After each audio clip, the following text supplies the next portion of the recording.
Hi, everyone, and welcome back from the break. So next here at the seminar, we'll be hearing about retro coding for dummies, and we have our presenter all the way from Belgium. Please welcome Peter Smets.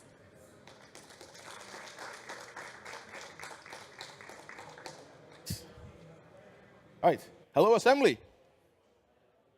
Hello. I know it's the first session of the day, but hello. Hello. Good. So, welcome to Retro Coding for Dummies, aka making Commodore demo is really not that hard. Myself, Peter or Frankie from many groups, plus the BS Squadron Accession, ISS SES, and BAS. BAS means Belgians as a Service. We tend to show up with beer and network cabling. As I do arcade and pinball games, and mostly I'm also doing stuff at demo parties as compo organizer. So old school compos at Breakpoint and Tomb, other smaller parties. I've been the main compo organizer at Revision since the start. And if you play Ingress, I'm a level 16 Smurf. So how did I end up here? I started coding for the Commodore 64 more or less 1 year ago at the Nordlicht demo party in Germany. I said, I want to do a scroller and then see where we end up. So as I progressed bit by bit, I had this wonderful idea in June. And yeah, I was kind of committed. And I had no idea where to go from there. So this is more or less walking through the things that I have discovered for myself on the Commodore 64. There is much more out there, but we'll see where this ends up. So if you look at the Commodore 64, the CPU is 6502 base. It's a 6510. It has some extra tape controller ports, which we will not care about here. As in the name, 64 kilobytes of RAM. You have a custom video chip with your 16 colors and your sprites, or as Commodore calls them, mobs, movable object blocks. You can load fonts. You have an extremely cool 320 by 200 resolution in hardware. And you also have your audio chip, the SID, which exists in two versions, 6581, 8580. They're quite compatible, but not. But in this session, we will not really focus on music all that much. So, welcome to Crash Course. If you look on the internet and you ask, OK, where is everything, you get this. This is the memory map. You go from 0 all the way to FFFF, which is 65,000 blah, blah, blah. That's your entire memory. Those are all your memory addresses that you can reach inside the machine. This list is extremely complicated. There is also overlap. So if you simplify it, it works like this. You'll have your operating system uses the first 2 kilobytes.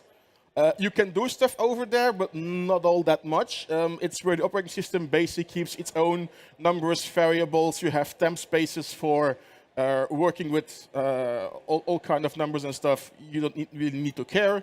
Then you have a big block of BASIC, which is 38 kilobytes. Now, if you switch it on, it'll say 38 blah, blah bytes left. That's your basic memory. And your basic, of course, needs to come from somewhere, which is in the basic ROM, which is 8 kilobytes. And you can use it if you want to do basic. There's a little section of RAM above it, 4 kilobytes, and the I/O area. The I/O area is where you talk to your graphics chip and to your sound chip and to all the other chips in the system. So if you want to change a color on the screen, you're going to do something in that area. Behind that is the kernel ROM, and yes, kernel is with an A in Commodore speak. 8 kilobyte, that's your basic operating system functions that you can use if you want to. Underneath, you see VIC banks. VIC is a video chip. Now, as the CPU can see 64 kilobytes of memory in one block, the video chip cannot. It can only see 16 kilobytes of memory. So you need to choose which block from 0 to 3 it will work in. if you want to show graphics on the screen or show sprites on the screen, it has to be in one of those blocks or your screen will remain dark. So, as said, let's go back one real quickly. We have 64 kilobytes, but, well, you see there's a basic ROM, there's I/O area, there's a kernel. You don't have 64 kilobytes of memory. You have 38 to work with in the default configuration. So what you can do, there's an address in the CPU, number 1, so it's kind of important, where you can switch off all these ROMs that we've shown in the previous slide. You can, if you say, I don't need basic, you can switch it off. If you say, I don't need the kernel, you can switch it off. If you don't need to talk to your video and audio chips, you can switch it off. One hint, if you want to make demos, don't do that. And that's more or less it. In general, if you start, and as I do, accept the defaults. Don't go bank switching. It's a nice trick if you want to do really quick and fake high-quality animations on the screen. But for now, the goal is to have a logo and a scroller and some music and go from there. So, and these are the VIC banks, which are in a different address. On the addresses, you'll see here address DD00, that's hexadecimal, or 56,576, that's the decimal number. When working with banks or memory sections, I use the hexadecimal. When I'm working with just any address for changing colors or sprites, I use the decimal versions because they're just more readable to me. You can use whatever you want. A good development platform will actually work with both together. So the VIC registers, or the ones that we care about. So we have 8 sprites. We have things that move on the screen. Can be letters, can be a spaceship, can be anything that you want to put into your effect.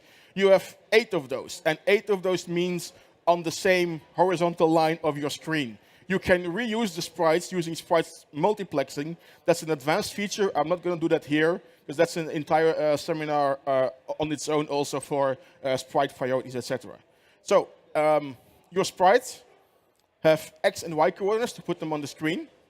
And because we're working with an 8-bit machine, which you can count to 255, but you have more horizontal lines than 255, so you have to cheat a bit. And there's a special register, the 55264, which acts like an extra bit in your register. We'll come to that when we come to sprites. You can stretch your sprites. You can make them twice as high and twice as wide. You can change their colors. You can decide if they go in front of your text or behind of your text, etc. And this is all done by the video chip. You just set the memory location, and the chip will do it for you. You don't have to care. A special thing, of course, are the colors, because your 320-200, which is in the high res, which is one color in the front, one in the back. If you want to do colors, you will have to lower your resolution, and you will go for multicolor, which is 53276, where you enable or disable this per sprite if you want to. We won't get to multicolor sprites. We'll see multicolor on its own. Addresses that more or less everybody knows: 5380, 5381, screen color, and your background color. Now, if we want to make things in demos, you want to scroll things. You want things go left and right and up and down. So you have 2 control registers. First one, 53265, screen control number 1, it's bitmap, meaning you have 1 byte of memory, and each bit enables or disables a specific function that this register controls.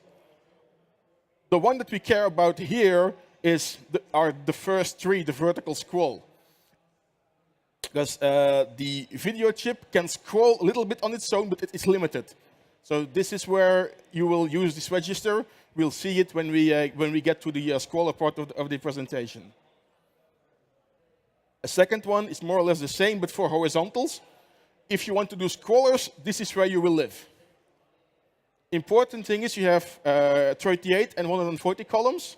If you want your scroller to behave nicely and appear from behind the wall and disappear from behind the wall, you have to put it in 38 columns. Unless you want to put a sprite overlay and make it shiny, but that's already advanced. Default value is 40 columns, and the scrolling register is at 0, nothing will move. So you can also do custom fonts. And this, you have 8 locations inside your VIC bank. So if you move your VIC bank from 1 to 2 or from 1 to 3, you have to recalculate these numbers if you want to set the default font. For now, we'll keep the standard ROM font. I'll probably get to an intro where we change the font, so you'll see that we'll trigger the font going on a different location. Same for the video screen. You have a number of pages where you can put your graphics. And if you want to cheat with animations, you can just cycle through them. Of course, there is a limitation, because don't forget, your entire memory is used by everything else. It's not because you have 15 pages in your VIC bank that you can see that you can all use them. It might be that there is some music in the middle, or there is some sprite data, or your actual code lives there as well. And CPU as such has 3 registers or points that we can talk to it. It's an accumulator for mathematics and counting, an X and a Y register where you can store numbers and from there move it to different locations in the memory. And the SID, we won't really cover it. I'll show you an easy way to get music into your demo or into your intro, but that's going to be it. But we'll make some music, the cable is hooked up. And if you want to try things out, do it in BASIC. You have all the register numbers are things you can poke in. Poke means you can put the number, put it in this location, and then it will happen. It works, but it's kind of slow. And some assembler commands, which we'll get to, is you'll be loading and saving. You'll be loading numbers from memory location number 1. You'll be putting them in another location, and that's it. You will not calculate. You have 1 megahertz to work with. That's not enough to even copy all the data. If you want, for instance, copy your entire screen from top to bottom in 1 single frame, you cannot do it. The machine is not fast enough. So if you want to make it look good, you'll have to fake it. And finally, interrupts are is a function where you can have attention from the CPU, like, hey, something happened, I need your attention. You have multiples for light, pens, collision detection, they're in the manuals. We will only use one here, that is the raster interrupt, which tells us where on your TV screen your electron beam is actually happening. Truck, there's a room in the front. Hi. Okay, so we'll get to now some assembler stuff, loading and saving data. There. Everything is in emulators these days. Emulators are getting pretty good, so don't worry if you want to do stuff. So here's loading and saving in BASIC. I shouldn't have done that. I should have done this. So this is a very small basic program. What you're doing here is you are loading value 0 in this address. You're loading value 1 in this address. What is this address? This is your border, which will cycle. This is where you set your border color. This is the basic version. And you see there is some room in between the lines when it's running.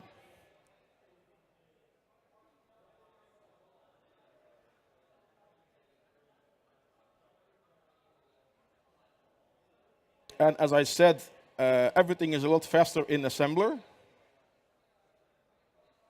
Also, so if you look at what we're going to do is, We have A is your accumulator. You're going to load your accumulator.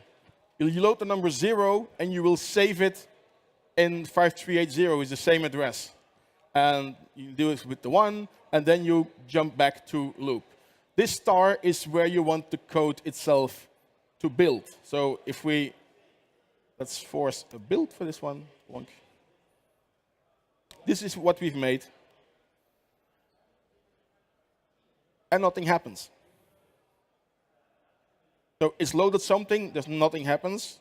We run it, nothing happens, because what we've loaded is not a basic program. Basic has nothing to do with this. So this is where the sys comes in, which just means start any assembler program on that location, and it'll work. You'll also see that the lines, white and black, are a lot shorter. So it's going a lot faster than in basic. Basic will work for testing, but that's going to be it.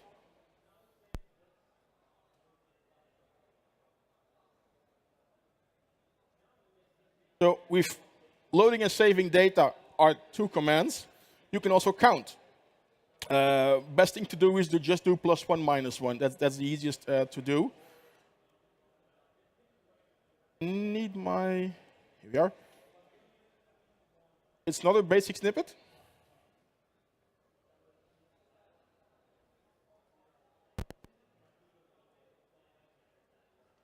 So we set the same thing, the border, we set it to black. And peek means look into this location and give me that number. So you will get whatever number is in 280, which will be 0. You add 1, and you put it back. And then you go -1, so you go back to the old situation. And again, it's a bit slower because you're doing more operations memory-wise. But that's what you get. You are reading from memory, you are writing to memory. If you do the assembler version, which is this one,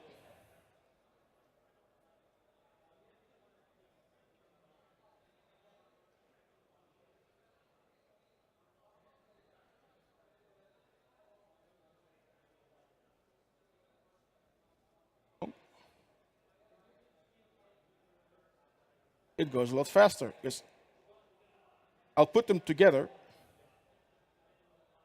So where we have to, oh, for fuck's sake, here you are. Stay here. Thank you. Whereas in BASIC, we have to get a number, manipulate it, and push it back into the memory. In assembler, it's just it's increase and decrease. Just say, hey, this memory address, put one on top of it, and subtract 1 from it. So this is one of the spots where assembler is a lot faster and a lot easier. But the principle remains. Count. And now we're going to make a scroller, which is the basic of every demo. You must have a scroller.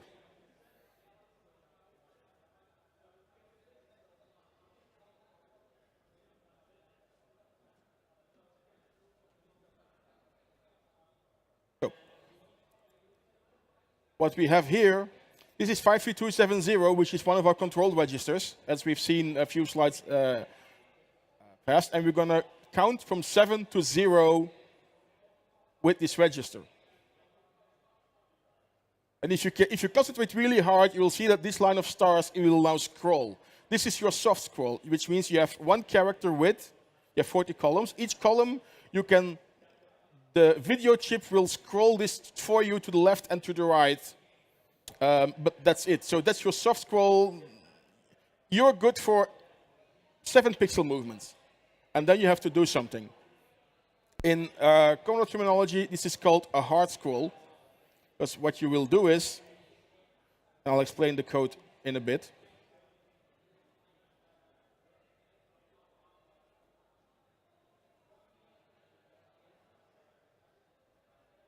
So this is our soft scroll. Nothing has changed there.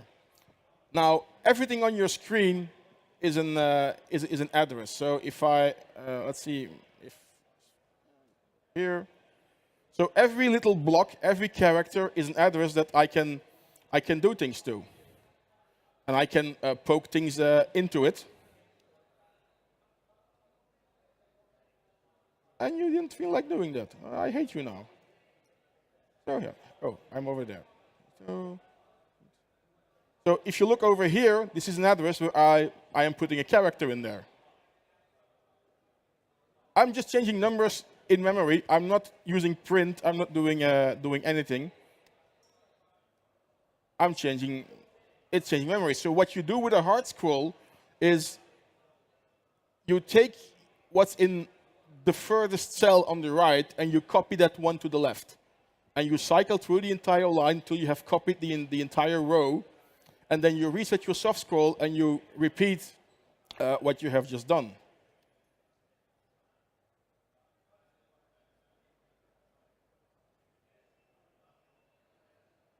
So here we are. So you are scrolling, that's really quickly because your video chip is doing that for you. But when you need to copy a new character, it goes in BASIC really slow, but the principle is there. Also, we are getting ends because we're not putting in a new character.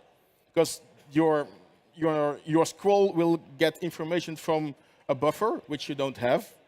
So we need to fill it.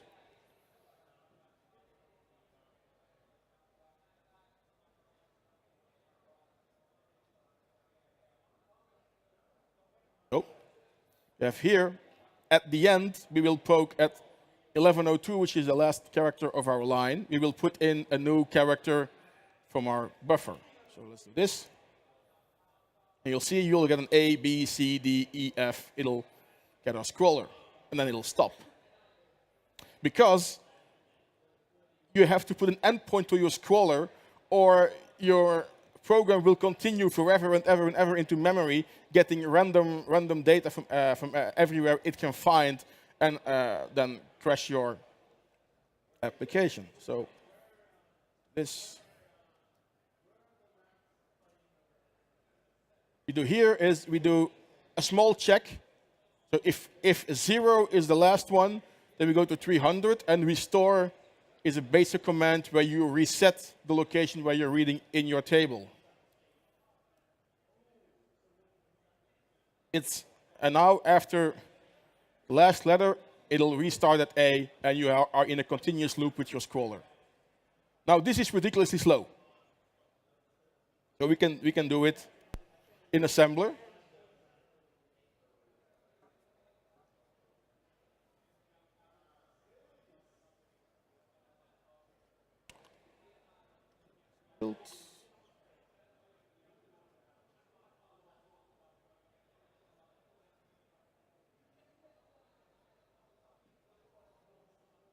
Oh yes, I have to force a build. There we go. This is the same code in assembler. I'll walk through it really quickly so you can see what's going on. And what we're doing is the same thing. We are moving with our soft scroll, which is let's see here. So we are do soft scroll here. So we are decreasing the scroll register. As we've seen with the colors, you take the 53270 and you go -1. This will automatically move your entire screen 1 pixel to the left. You do this until it's reset, so you will check the value of it. And if it has gone around, if it has gone from 0 to all ones, you know that we have done the end of our soft scroll. And you copy the location. So you have your character that you're on. You add one, you put it into the accumulator, temporary memory location, and you store it back. And that's your scroller. And then it's rinse and repeat and forever.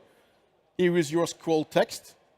There's a check in there to here that have you reached the end of the scroller. So we will look again for value 0.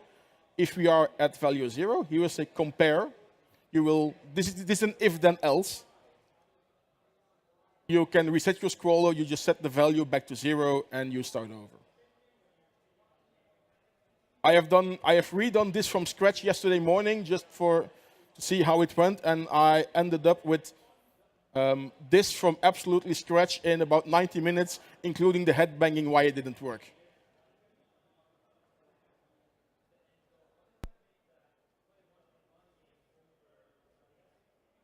This is not the one I want. This is the one I want. So we're going to cover music really quickly, because we're not going to make music here. We're just going to add music to our existing thing.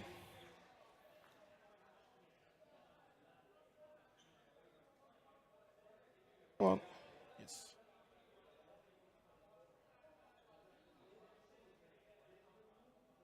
I am looking for my main loop, which I cannot find because I'm an idiot.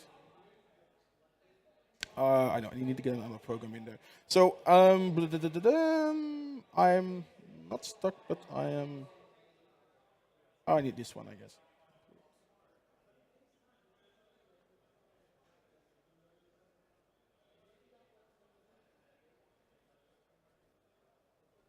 Okay. Let's proceed to build. Now we have music. Now, what's different here is we have added a block of data in the end, which is listed music. You put it at a memory address, and you get it out. Where do we get this from? This is pretty easy. You don't need to know music. You don't need to be able to code. What you need is a SID player.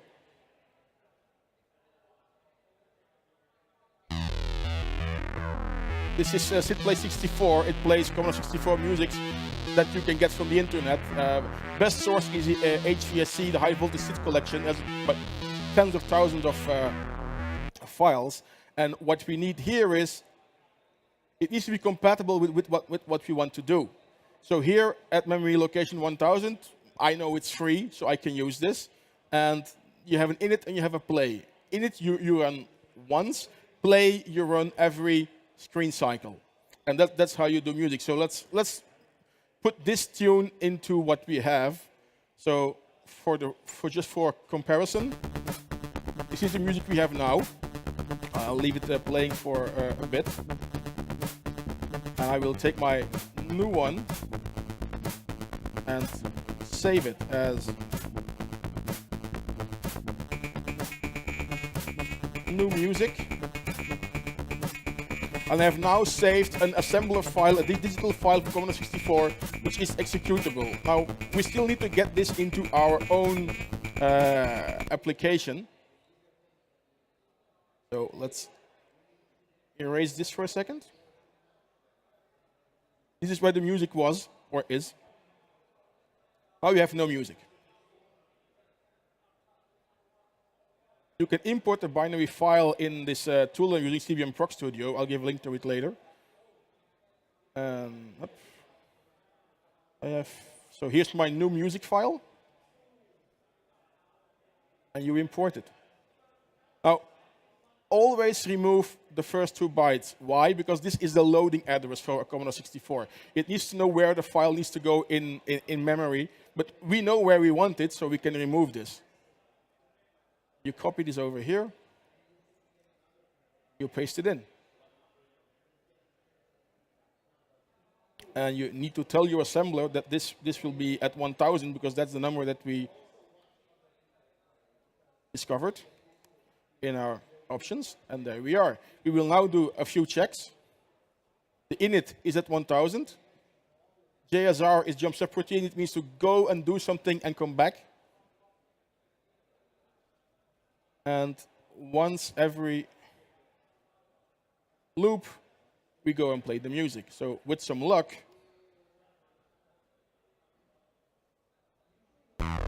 we have now changed the music. And that's how you import music in anything you do. You go to the internet and you download it and you save it and you copy paste.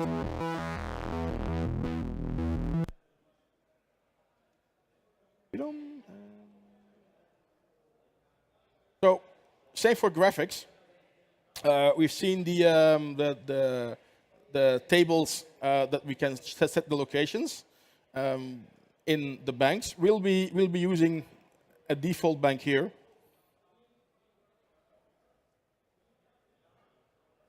And this is a thing yes, I know. Yes, sure.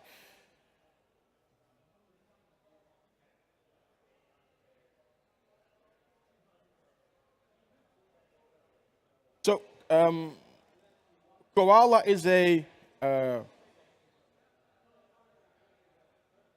file type where you can save your pictures on Commodore 64.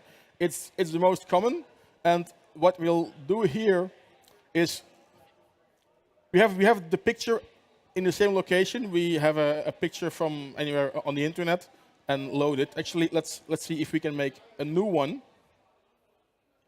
This is Project One, which is a graphics editor for Windows, which exports Commodore 64 stuff.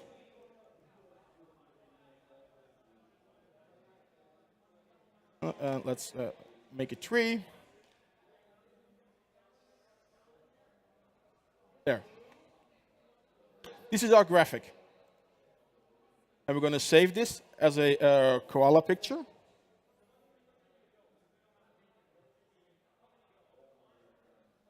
We'll go back to our code. This is the current picture that's there. I don't want it, so we can take it out. Wait.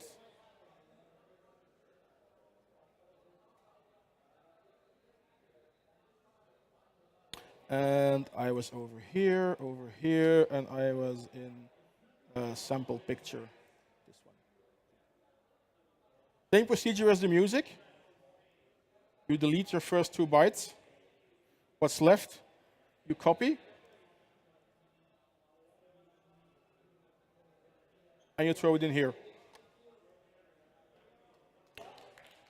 This code is, I copied it from the internet. It's CSDB is a Commodore scene database. Where it's a forum, and you can get your code from there and just drop this in. There was one bug in the code. This 8 was a 7. That's a small fix that I found out. So if we build this, now we now have our lovely picture.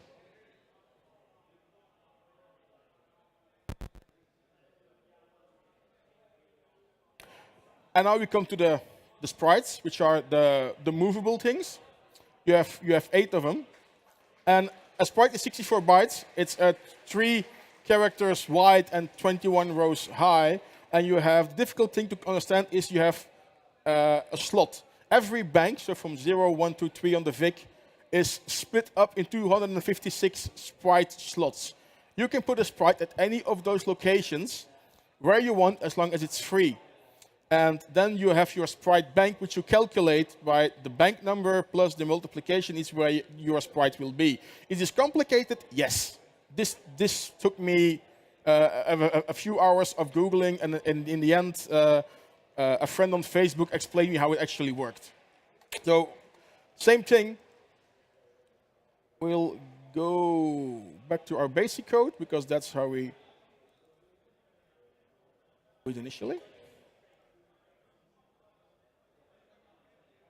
So we have our sprite, we enable it, we give it a color, and we do a small sine cosine calculation, so we can have a circle, and that's it.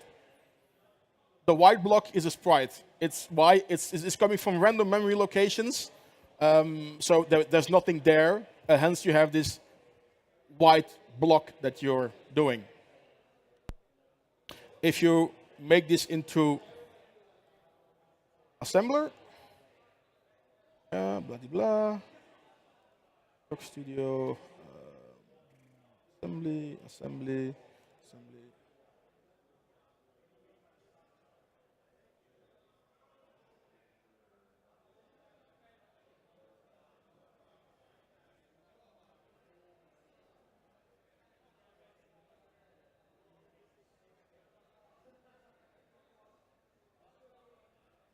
We have this. Same principle, but what difference here is we have 8 sprites instead of 1, and we are not using calculations here because that's way too slow, so we use a table. But everything else is there.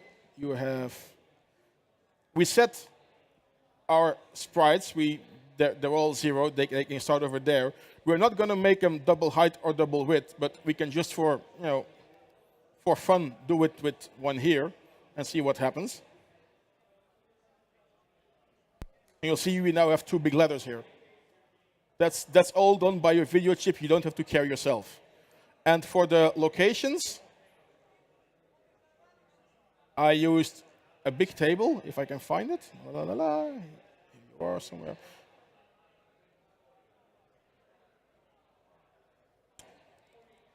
Which I calculated in Excel, actually. Here.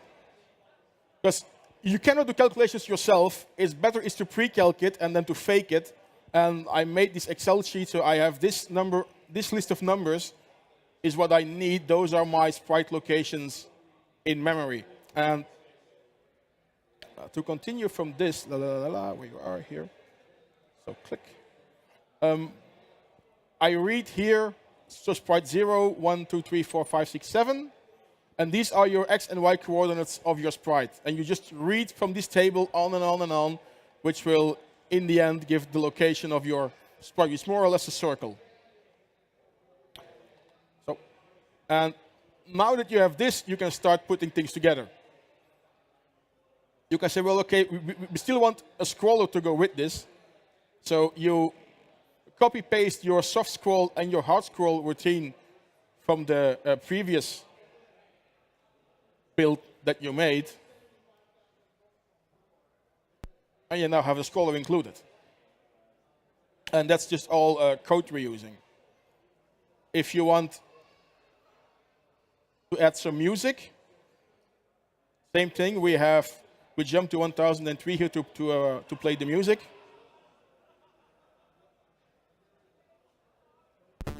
And there we are. We now have music.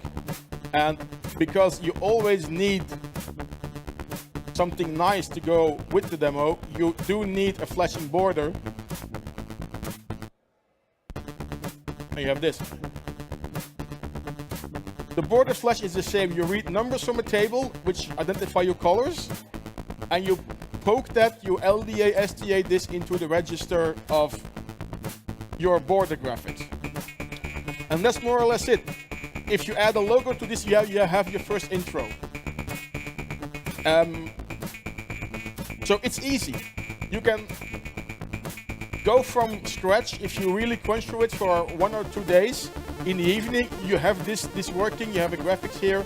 You have some sprites. If you make an Excel sheet where you calculate your tables, you can have your sprite movies. You have a scroller. You can change fonts if you really prefer so. Let me have some time left, I think, so I can quickly show you some fonts. Yes, this is fine.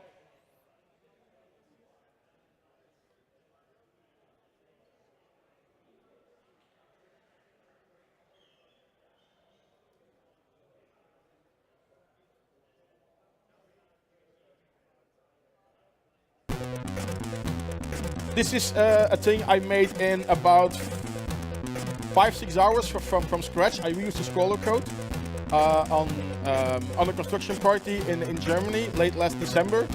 And while this looks really complicated, what you're doing here is you are cycling through a font. So every cell here, you're not copying stuff from left to right. That takes too much time. So you are faking it.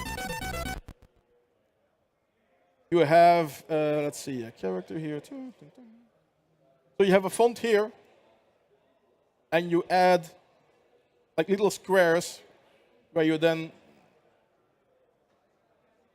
pretend that you're doing all this crazy stuff. So best thing to show it is if I do not activate the font,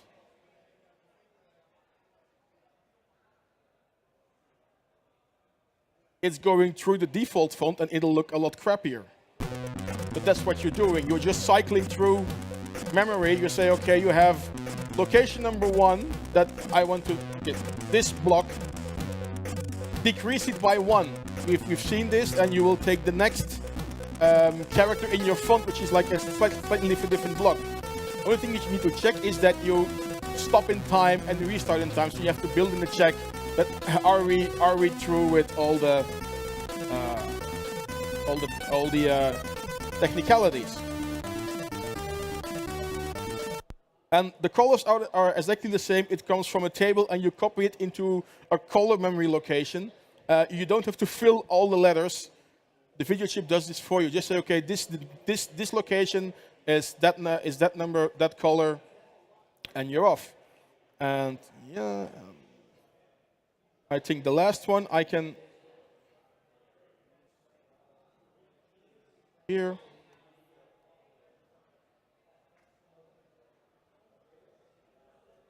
This is actually my very first thing that I ever made.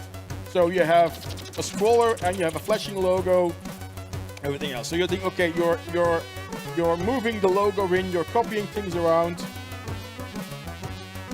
That's all not true. Just what you're doing is you're only changing the colors. So I need to find where this is because this is old and crappy code. Stop doing that.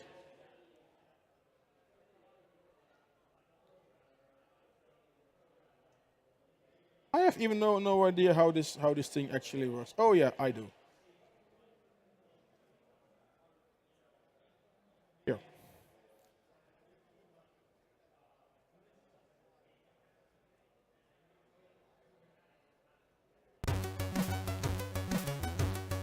So all the graphics are always there. The graphics are also a font, by the way. It's not a bitmap.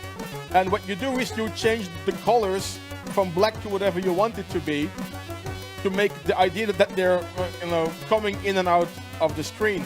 Same here with the scroller. This is the spot where we go from 40 to 38 characters, and you can nicely see it.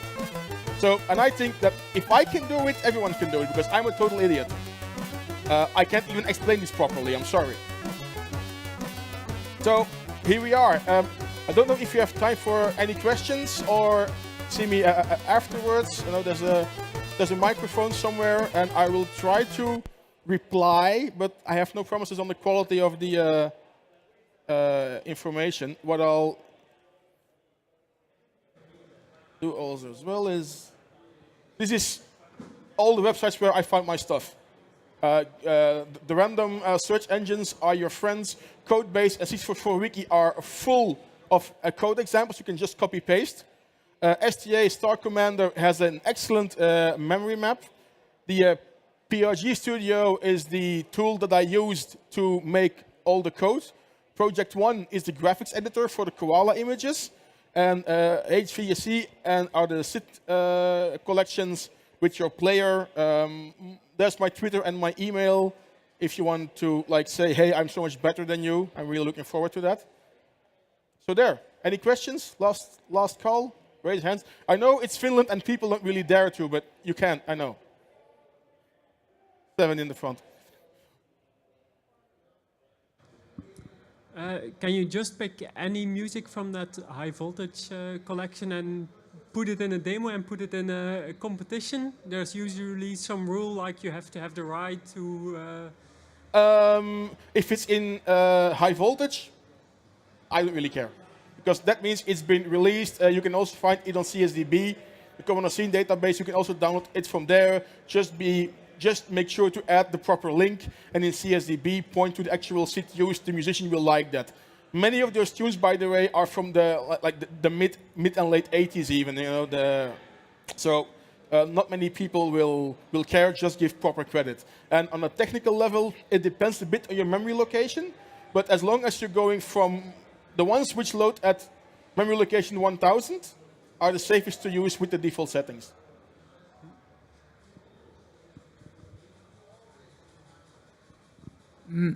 How would you go about making your own music if you were into that too?